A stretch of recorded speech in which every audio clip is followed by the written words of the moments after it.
Well, today marks 5 years since the Valley began shutting down because of the COVID-19 pandemic. It forced all of us to make changes, especially business owners who had to figure out how to survive in a new world. Still can't believe it's been 5 years. Well, during the shutdown and afterward, I followed several business owners who faced unemployment challenges and another who explains how she managed a new world.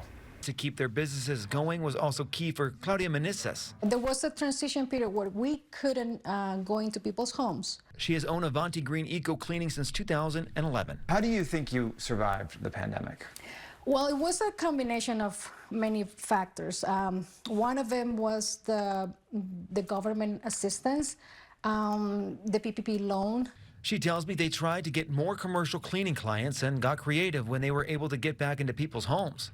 We implemented this protocol where all of our towels, microfiber towels, we gave the customers a set because they were very concerned about cross-contamination. She too dealt with labor issues. We had to increase the wages as well. You might had to raise rates a little bit here and there. We have, yes. Unfortunately, before the pandemic, we wouldn't, give a client an increase for 3-4 years. She says some of her customers help her get through the tough times. Weekly clients, they said, we'll continue to pay you. Don't come to clean. I don't want you to go out of business. 5 years later, with inflation and insurance costs still on the rise, like many locals, she says they have to continue to adjust and expand their offerings. Everything is just going up, and we just can't. We just have to make these adjustments in order to stay, profitable.